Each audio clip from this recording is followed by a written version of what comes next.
দুটো ঘটনা, একদিকে বিজেপি প্রার্থীর গাড়িতে ভাঙচুর, অন্যদিকে তৃণমূল সাংসদের গাড়িতে হামলা। এই দুটি ঘটনাতেই বিজেপি তৃণমূল একে অপরের দিকে অভিযোগ করছে।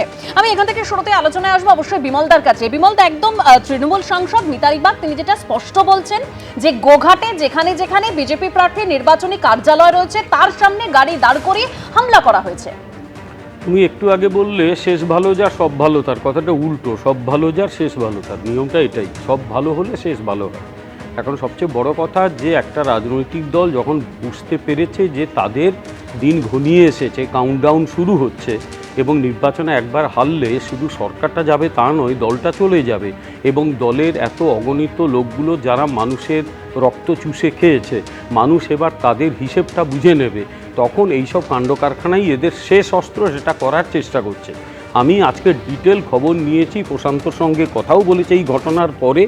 বড়মা গ্রামটা একটি মানে বিশেষ সম্প্রদায়ের মানুষ অধ্যুষিত, সেটা পেরিয়ে তারা যাচ্ছিল। হঠাৎ করেই কিছু লোক অস্ত্র, বড় বড় সোর্ড এইসব নিয়ে এমনকি বন্দুক গুলি চালিয়েছে। অনেকে বলছে হাত কামান নাকি ছিল। ফলে এই রকম একটা জায়গায় যদি বিজেপির ওপর হামলা করা হয়, ধরে নিতে হবে যে এই লোকগুলো প্রস্তুত হয়ে এসেছিল যাতে প্রার্থীকে মেরে ফেলা যায়। আর যখন ধরা পড়ে গেছে তখন নাটক হচ্ছে। সাংসদ এটা নাটক করেছেন, নিজে আঘাত পেয়ে গাড়িতে করে প্রার্থী একেবারে রড আর বাঁশ নিয়ে এসেছে। প্রার্থীরা খেয়ে দিয়ে কাজকর্ম নাই, রড আর বাঁশ নিয়ে যাবে। ও এই কাজগুলো তৃণমূল কংগ্রেস করে, সব সিপিএম এর কাছ থেকে শেখা বিদ্যেগুলো। সিপিএম যা কাজ করতো গোঘাট অঞ্চল, ওই অঞ্চলগুলো তো অশান্ত সিপিএমই করেছে, সিপিএমই এই কাণ্ড করতো। তো সিপিএম এর সেই ক্রিমিনালগুলো তৃণমূলে ঢুকেছে, ওরা শাসক দল খোঁজে। ফলে এই ঘটনা এই তৃণমূল ঘটিয়েছে। এবং এই ঘটনার পরেও আবার আমি বলছি যে যত এরা হামলা করুক না কেন, মানুষ কিন্তু কনসেন্ট্রেটেড হচ্ছে। তারা একটা স্ট্রং জায়গায় পৌঁছেছে যে এদের বিরুদ্ধে তারা দাঁড়াবেই, এদের বিরুদ্ধে ভোট দেবেই, এদের সরিয়ে দেবেই। আমি 1977-এ নির্বাচন দেখেছি, তখন বয়স অল্প হলেও আমার যথেষ্ট, আমি স্কুল ছাত্র ছিলাম, আমার মনে আছে।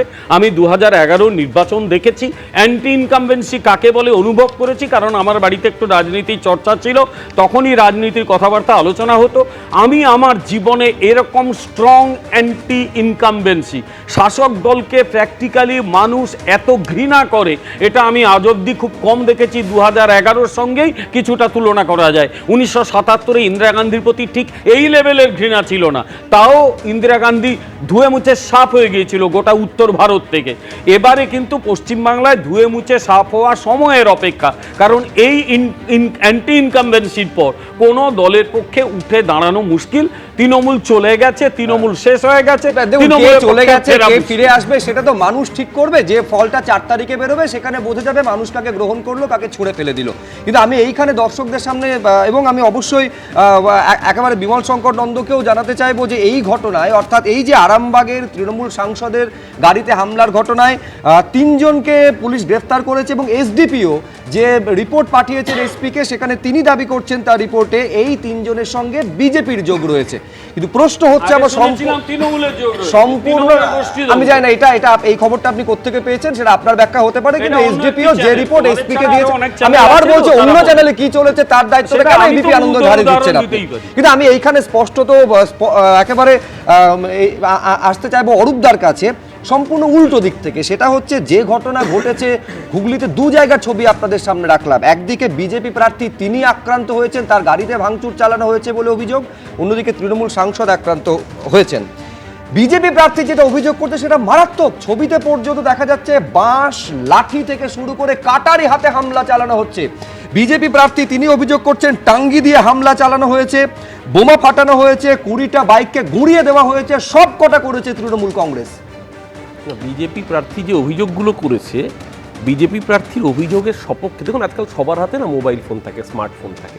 এই যে মিতালি বাগ, এই যারা বিজেপি এতদিন ধরে নারী সুরক্ষা, নারী সম্মান যোজনা, অঙ্গীকার ইত্যাদি বলেছে, একজন অঙ্গনওয়াড়ি কর্মী থেকে দেশের পার্লামেন্টে গেছেন একজন তপশিলি জাতিযুক্ত মহিলা। এই হচ্ছে নারী স্বাধীনতা বিজেপি। আজকে দেখুন, যখন মিতালি বাগ যাচ্ছেন তখন তার গাড়ির মধ্যে থাকা তার যে সহকর্মী ছিলেন তিনি পুরো মোবাইলে ভিডিও করেছেন, যে ভিডিওটা আপনারা দেখাচ্ছেন এখন গাড়ির ভেতর থেকে ভিডিও। যদি বিজেপির প্রার্থীর গাড়ির মধ্যে কেউ আক্রমণ করে থাকে, বিজেপি প্রার্থীর সাথে যারা সহকর্মী ছিলেন তারা একটা ভিডিও দেখা কনস্পটে, যেটা দেখাচ্ছেন ঘটনার পরে গ্রামবাসীরা উত্তেজিত হয়ে বিক্ষোভ দেখাচ্ছেন, কারণ গ্রামবাসীরাই অভিযোগ করেছেন যে তাদের গ্রামে বোমা চার্জ করতে করতে এই গাড়ি থেকে যাওয়া হচ্ছিল। এবং ঠিক যেই কথা বললেন, ওই যে সম্প্রদায় দিয়ে সব কিছুকে ধর্মীয় অ্যাঙ্গেল টেনে আনেন, একটা নির্দিষ্ট গ্রামের মধ্যে দিয়ে যাওয়ার সময় যদি প্রার্থীর গাড়ি থেকে বোমা চার্জ করা হয়, গ্রামের মানুষ কি তাদেরকে আদর করবে? বিজেপি প্রার্থীর আক্রান্ত হওয়ার ঘটনাটা স্বতঃস্ফূর্ত জনরোষ। আমি একবারও বলিনি আক্রান্ত হয়েছেন, কোথায় আক্রান্ত হয়েছেন? আক্রান্ত দেখান না, আজকে তো সবার হাতে স্মার্টফোন রয়েছে। আজকে মিতালি বাগের ঘটনা তো সারা বাংলা নিজের চোখে দেখেছে, লাইভ দেখেছে। আমি শুধু জানতে চাইছি, এখানে ওই বিজেপি প্রতিনিধি বলতে বলতে সিপিএম এর ক্রিমিনালরা গেছে ইত্যাদি, আমার মনে হচ্ছিল তিনজন তো এক্ষুনি বিষম খাবে। শঙ্কর ঘোষ ওদের ক্যান্ডিডেট, বঙ্কিম ঘোষ ক্যান্ডিডেট, খগেন মুর্মু সাংসদ, সিপিএম থেকে ভুড়ি ভুড়ি রত্ন গিয়েও তো বিজেপির হৃষ্টপুষ্ট বলিষ্ঠ হয়েছে। সব সিপিএম আজকে হোঁচট খাবে, বিরমি খাবে এই বিমলবাবুর এইসব স্টেটমেন্ট শুনলে। আমাদের বক্তব্য খুব পরিষ্কার, দেখুন আমরা স্পেসিফিক অভিযোগ করেছি। এই যে ভিডিওটা আপনারা দেখাচ্ছেন মিতালি বাগকে আক্রমণ করা হচ্ছে, এই ভিডিওতে আইডেন্টিফাইড সোমা স্ত্রী এবং তার হাজবেন্ড, তার সাথে সৌমেন পাল এবং দোলন, এরা স্পেসিফিক্যালি ওই ক্যান্ডিডেটের নির্বাচনী কার্যালয়ের বাইরে গাড়িটাকে দাঁড় করিয়েছে। আপনারা দেখেন, ওইখানে দেখা যাচ্ছে ডান দিকে বিজেপির নির্বাচনী কার্যালয় থেকে বেরিয়ে এবং উইদাউট এনি প্রভোকেশন, দেখুন রাস্তা ফাঁকা, উইদাউট এনি প্রভোকেশন এরা গাড়িটাকে আটকায়। এবং দেখুন এই আপনারা দেখাচ্ছেন কিভাবে রড দিয়ে মারছে, কিভাবে ইট দিয়ে মারছে। এবং আজকে মিতালি বাগ তার মাথায় ইনজিওর্ড হয়েছে, হেড ইঞ্জুরি হয়েছে, কপাল ফেটে গিয়েছে, তার গলায় ইনজুরি হয়েছে। ইনজুরি নিয়ে তিনি আরামবাগ হাসপাতালে, অভিষেক বন্দ্যোপাধ্যায় তাকে দেখতে গেছেন। এরা নারীদের সম্মান নিয়ে বড় বড় ডায়লগ দেবে। আমি তো বলছি যদি প্রশান্ত অধিকারের গাড়ির উপর আক্রমণ হয়ে থাকে, ভিডিও ফুটেজ প্রকাশ করুক না। Election commission, what is the role of election commission? ওখানে এসপি চেঞ্জ করেছে ইলেকশন কমিশন, ওখানে পুলিশ কমিশনার, ওখানে আইসিদের চেঞ্জ করেছে ইলেকশন কমিশন। কোথায় সেন্ট্রাল ফোর্স? এত বড় বড় ডায়লগ দিয়েছে যখন মিতালি বাগের গাড়ির উপর আক্রমণ হচ্ছে, সেন্ট্রাল ফোর্সের রোল কি ছিল? এই অসভ্যতামি নির্বাচন কমিশনকে গায়ের জোরে দখল করে দিয়ে সেন্ট্রাল ফোর্সকে কাজে লাগিয়ে বিরোধী দলের যারা ওদের বিরোধী, আজকে সর্বত্র তো একই চিত্র। অর্জুন সিং তেরে যাচ্ছে সিআরপিএফ কে সাথে নিয়ে, তাকে অ্যালাউ করছে সিআরপিএফ তৃণমূল কর্মীদের পেটানোর জন্য, তারপর তৃণমূলের কাউন্সিলরকে অ্যারেস্ট করতে হচ্ছে।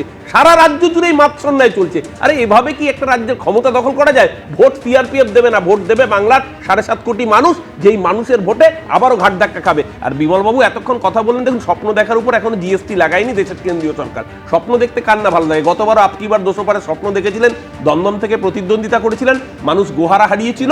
4 তারিখ অবধি অপেক্ষা করুন, আবারও জবাব সেটা তো চৌঠা মে একদম স্পষ্ট হয়ে যাবে আমাদের প্রত্যেকের সামনে। এবিপি আনন্দ, এগিয়ে থাকে, এগিয়ে রাখে।